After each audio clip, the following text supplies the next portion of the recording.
சட்டப்பேரவை கூட்டத்தொடரின் 2வது நாளில் காவிரியின் குறுக்கே கர்நாடக அரசு அணை கட்ட முயற்சிப்பதை எதிர்த்து தனி தீர்மானத்தை முன்மொழிந்தார் முதல்வர் விஜய். காவிரி நடுவர் மன்றம் வழங்கிய இறுதி தீர்ப்பையும் உச்சநீதிமன்ற தீர்ப்பையும் மதிக்காமலும் படுகை மாநிலங்களின் அனுமதியை பெறாமலும் கர்நாடக அரசு தன்னிச்சையாக மேகதாது பகுதியில் அணை கட்டுவதை ஏற்க முடியாது. மேகதாது அணை திட்டத்திற்கு தொழில்நுட்பம், சுற்றுச்சூழல் உள்ளிட்ட எந்தவொரு அனுமதியையும் மத்திய அரசு வழங்கக்கூடாது என முதல்வர் கொண்டு வந்த தனி தீர்மானம் வலியுறுத்தியது. மேலும் கட்சி வேறுபாடுகளை கடந்து நதிநீரை பாதுகாத்தே ஆக வேண்டிய பொறுப்பு நம் அனைவருக்கும் உண்டு என்பதால் இந்த தீர்மானத்திற்கு உறுப்பினர்கள் அனைவரும் ஆதரவளிக்க வேண்டும் என்றும் முதலமைச்சர் கேட்டுக் கொண்டார். காவிரி பிரச்சினை இரு மாநிலங்களின் உணர்வு பூர்வமான பிரச்சனையாகும். ஆதலால் கர்நாடக அரசு மேகதாதுவிலோ அல்லது காவிரி படுகையில் வேறு எந்த இடத்திலோ அணை அல்லது எவ்வித புதிய நீர்த்தேக்க திட்டத்தை பிற படுகை மாநிலங்களின் இசைவு இன்றியும் ஒன்றிய அரசின் ஒப்புதல் இல்லாமலும் மேற்கொள்ளக்கூடாது என கர்நாடக அரசினை அறிவுறுத்துமாறு ஒன்றிய அரசை பேரவை வலியுறுத்துகிறது. கர்நாடக அரசின் விரிவான திட்ட அறிக்கையை பரிசீலிக்கவோ அதற்கு அனுமதி அளிக்கவோ கூடாது என்று மத்திய நீர்வள குழுமத்தையும் இப்பேரவை வலியுறுத்துகிறது. கர்நாடக அரசின் இந்த முயற்சியை முறியடித்து தமிழக விவசாயிகள் நலனை பாதுகாத்திட தமிழ்நாடு அரசு எடுக்கும் அனைத்து நடவடிக்கைகளுக்கும் இப்பேரவை தனது ஆதரவை ஒருமனதாக தெரிவித்துக் கொள்கிறது என்னும் இத்தீர்மானத்தை நான் முன்மொழிகிறேன். இதை மாண்புமிகு உறுப்பினர்கள் முழு மனதோடு ஆதரிக்க வேண்டும் என்றும் அன்புடன் கேட்டுக்கொள்கிறேன். இந்த தீர்மானத்தின் மீது பேசிய எதிர்க்கட்சித் தலைவர் உதயநிதி ஸ்டாலின், நம் தமிழ்நாட்டு விவசாயிகளின் வாழ்வாதாரத்தை அழிக்க முயற்சிக்கின்ற மேகதாது அணை கட்டப்படக்கூடாது என்பதுதான் திமுகவின் உறுதியான நிலைப்பாடு ஆகும்.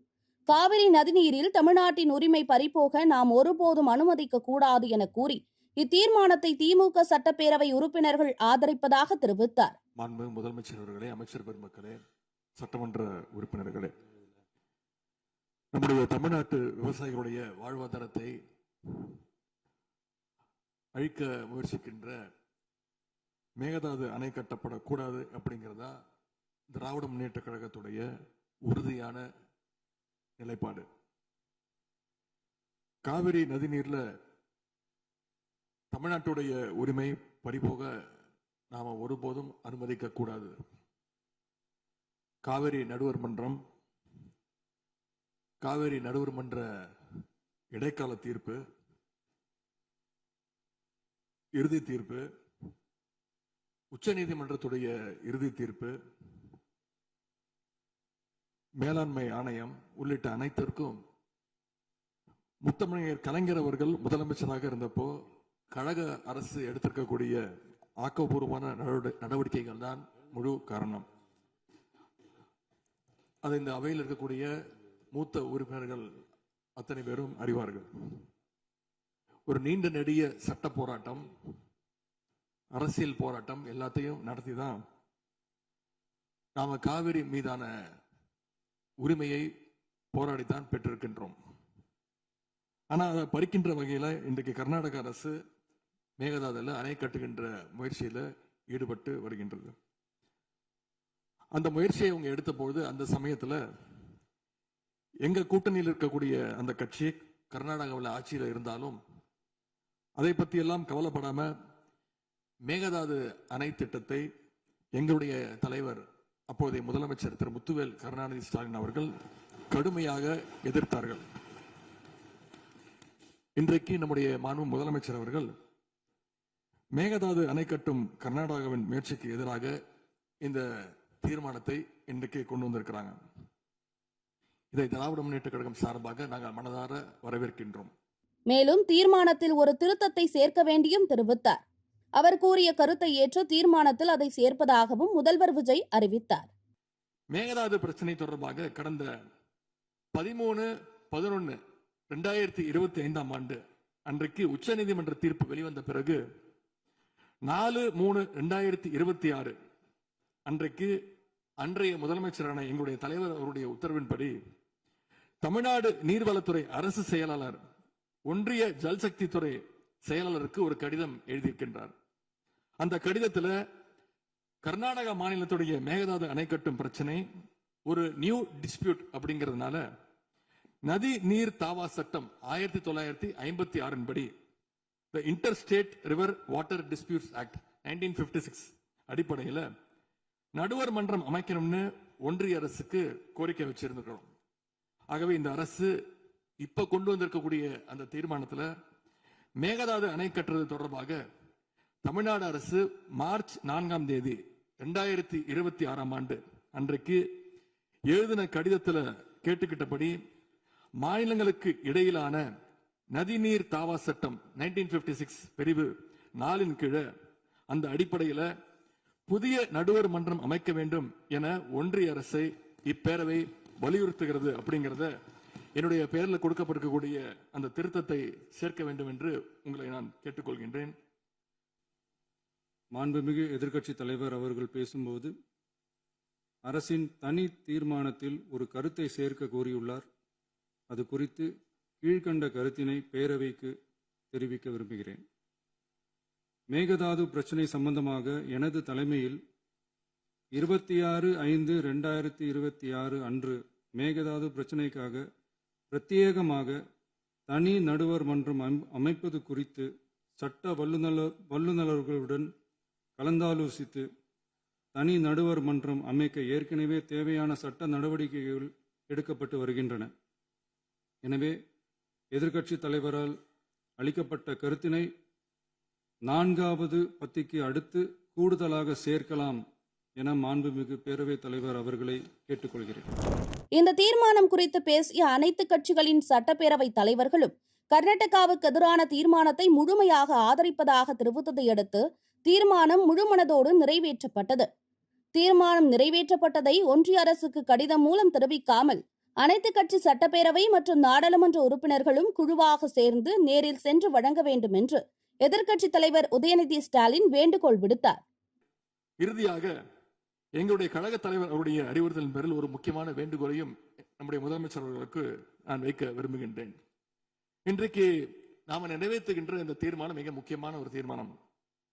இந்த தீர்மானத்தை கடிதம் மூலமாக ஒன்றிய அரசுக்கு அனுப்பி வைப்பதற்கு பதிலாக தமிழ்நாட்டுடைய அனைத்து சட்டமன்ற கட்சி உறுப்பினர்களும் நாடாளுமன்ற உறுப்பினர்களும் சேர்ந்து ஒரு குழுவாக போய் ஒன்றிய அரசு கிட்ட கொடுத்து நம்முடைய ஒற்றுமையை நாம வெளிப்படுத்த வேண்டும் என்று கேட்டுக்கொள்கின்றேன். அதற்கு திராவிட முன்னேற்ற கழகம் தயாராக இருக்கின்றது. அரசியல் வேறுபாடுகளை எல்லாம் கடந்து செயல்பட இந்த அரசும் முன்வரணும்னு எங்களுடைய தலைவரின் சார்பாக கேட்டுக்கொண்டு தீர்மானத்தை முழுமனதாக ஆதரித்து அமைகின்றேன். நன்றி, வணக்கம். தாவேக அரசின் வாக்குறுதியில் சட்டப்பேரவை நிகழ்வுகள் நேரடி ஒளிபரப்பு செய்யப்படும் என்று அறிவிக்கப்பட்டிருந்தது. ஆனால் 2ஆம் நாள் பேரவை நிகழ்வுகள் தனி தீர்மானம் நிறைவேற்றப்படும் வரை மட்டுமே ஒளிபரப்பப்பட்டது. பிறகு ஆளுநர் உரை மீதான நன்றி தெரிவிக்கும் தீர்மானத்தின் மீதான விவாதத்தின் நேரடி ஒளிபரப்பு நிறுத்தப்பட்டது. அரசு தேர்ந்தெடுத்த பகுதிகள் மட்டுமே ஊடகங்கள் மூலம் வெளியிடப்பட்டன. ஆட்சி மாறினாலும் காட்சி மாறவில்லை என்று அதிமுக இதை விமர்சித்திருக்கிறது. ஆளுநர் உரை மீதான விவாதத்தில் காரசாரமான கருத்து பரிமாற்றங்களும் நடந்தன. பேரவையில் பேசிய திமுக எம்எல்ஏ எஸ். சிவசங்கர், இயக்குனர் அட்லி பல படங்களின் காட்சிகளை வெட்டி ஒட்டி படம் எடுப்பது போல திமுக ஆட்சியின் சாதனைகளை வெட்டி ஒட்டித்தான் ஆளுநர் உரை தயாரிக்கப்பட்டிருக்கிறது என்றார். அதற்கு பதிலளித்து பேசிய அமைச்சர் ராஜ்மோகன், அட்லிக்கும் சட்டமன்றத்துக்கும் என்ன சம்பந்தம் உள்ளது என்று கேட்டார். முதலமைச்சருக்கு மிக மனதுக்கு நெருக்கமான இயக்குனர் அட்லி, அவர் எடுக்கிற படம் பூரா பார்த்தீங்கன்னா பல சிறந்த திரைப்படங்களில் இருக்கிற காட்சிகளை எடுத்து போட்டு ஹிட் கொடுப்பார். ஒரு ட்ரெய்லர் ஹிட் அடிக்கணும்னா அதில் ரொம்ப கிறிஸ்பாக இருக்கணும். மாண்புமிகு பேரவைத் தலைவர் அவர்களே, மதிப்புமிகு தமிழ்நாடு முதலமைச்சர் அவர்களே, மதிப்பிற்குரிய எதிர்க்கட்சி தலைவர் அவர்களே, அமைச்சர் பெருமக்களே, சட்டமன்ற உறுப்பினர்களே, மாண்புமிகு தமிழ்நாடு முதலமைச்சர் அவர்கள் தமிழ் திரையுலகில் இருந்து திரைப்படங்களை விடுத்து மக்கள் பணிக்காக அரசியலுக்கு வந்து விட்டார். ஆனால் அரசியலிலே இருந்த அண்ணன் சிவசங்கரன் அவர்கள் எடிட்டிங் என்கிறார், ட்ரெய்லர் என்கிறார். அட்லியை குறித்து பேசிய போதெல்லாம் எனக்கு ஆச்சரியமாகவும் அதிர்ச்சியாகவும் இருந்தது. இந்த சட்டமன்றத்திற்கும் அன்பு சகோதரர் இயக்குனர் அட்லி அவர்களுக்கும் என்ன சம்பந்தம்? திமுக எம்எல்ஏ ஆஸ்டின், திமுக ஆட்சியில் இருந்தவரை தமிழ்நாட்டிலே சட்டம் ஒழுங்கு சிறப்பாக பேணி பாதுகாக்கப்பட்டது. ஆனால் தாவேக ஆட்சி அமைந்த ஒரே மாதத்திலே தமிழ்நாட்டின் சட்டம் ஒழுங்கு அடியோடு சிதைந்து போயிருக்கின்றது என்றார். இதற்கு பதிலளித்த பள்ளிக்கல்வித்துறை அமைச்சர் ராஜ்மோகன், ஜூன் மாதம் 3ஆம் தேதி தொடங்கி 16ஆம் தேதிக்குள் 473 போதைப்பொருள் தொடர்பான வழக்குகள் பதிவு செய்யப்பட்டு 672 போதைப்பொருள் ரவுடிகள் கைது செய்யப்பட்டுள்ளனர். பொது இடங்களில் 1418 இடங்களில் விழிப்புணர்வு நிகழ்ச்சி நடத்தப்பட்டு நேரில் சென்று 69 வழக்குகள் பதிவு செய்து விசாரித்து ஆதரவு சேவைகளுக்காக 25 வழக்குகளுக்கு அனுப்பப்பட்டு காணாமல் போன ஒரு குழந்தையும் பெண்ணையும் சிங்கப்பெண்கள் சிறப்பு படை கண்டுபிடித்து வீட்டிற்கு அனுப்பி வைத்திருக்கிறார்கள். அது மட்டுமல்ல, கடந்த 15-20 நாட்களுக்குள்ளாக 1328 குற்றவாளிகள் எல்லாம் அடையாளம் காணப்பட்டு உடனடியாக கைது செய்யப்பட்டுள்ளனர் என்றார். மாண்புமிகு பேரவைத் தலைவர் அவர்களே, போகிற போக்கில் பொத்தாம் பொதுவாக சில வார்த்தைகளை அண்ணன் சொல்லிவிட்டார். போதைப்பொருள் தடுப்பு நடவடிக்கை குறித்து அண்ணன் கேட்டார். அவருக்கான பதிலாக ஜூன் மாதம் 3ஆம் தேதி தொடங்கி 16ஆம் தேதிக்குள் 473 போதைப்பொருள் தொடர்பான வழக்குகள் பதிவு செய்யப்பட்டு 672 போதைப்பொருள் ரவுடிகள் கைது செய்யப்பட்டு நான் இங்கு பேசிக் கொண்டிருக்கிற இதே வேளையிலே தமிழ்நாடு முழுக்க திக்கெட்டும் திசையிட்டும் 38 மாவட்டங்களில் கைப்பற்றப்பட்ட சுமார் 10,56,00,000க்கும் அதிகமான போதைப் பொருட்களை எல்லாம் கொட்டி அழித்து எரித்து போதை சாம்ராஜ்யம் மாண்புமிகு முதல்வரின் ஆட்சியில் வேரோடும் வேரடி மண்ணோடும் ஒழிக்கப்பட்டுக் கொண்டிருக்கிறது. அது மட்டுமல்ல, குடிபோதையில் வாகனம் ஓட்டுதலுக்கு எதிராக சிறப்பாக காவல்துறை செயல்பட்டு 16,031 பேர் குடிபோதையில் வாகனம் ஓட்டியது தொடர்பான வழக்குகள் பதிவு செய்யப்பட்டிருக்கிறது. பெண்கள் மற்றும் குழந்தைகளுக்கு எதிரான குற்றங்களை குறித்து பலரும் தங்களுடைய பேச்சுகளில் சுட்டிக்காட்டினார்கள். சிங்கப்பெண் சிறப்பு படை என்பது வரலாற்று சிறப்பு மிக்க பொன்னெழுத்துக்களால் பொறிக்கப்பட வேண்டிய ஒரு மாபெரும் முயற்சி.